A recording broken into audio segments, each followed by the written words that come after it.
நண்பர்களே வணக்கம். நாம் எல்லோரும் 2025 இறுதி மாதத்தில் இருக்கிறோம். உலகமெங்கும் கிறிஸ்மஸ் மிக விமரிசையாக கொண்டாடப்படுகிறது.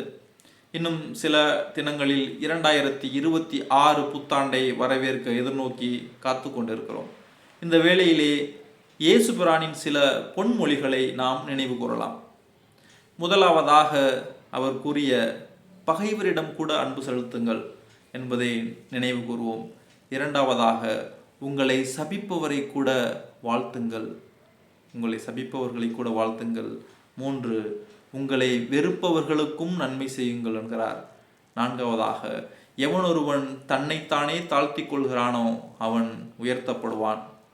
5 பணிவு உடையவராக இருங்கள், ஏனென்றால் செருக்கு உடையவரை இறைவனுக்கு பிடிப்பதில்லை. 6 அன்பு கொண்டவன், அன்பை உணர்ந்தவர்தான் கடவுளை உணர முடியும், ஏனென்றால் அன்பே கடவுள்.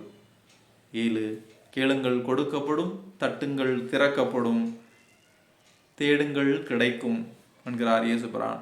இந்த இனிய சிந்தனைகளோடு இந்த 2026 அனைவருக்கும் இனிய, அன்பான, மகிழ்வான வருடமாக அமைய வாழ்த்துக்கள். நன்றி.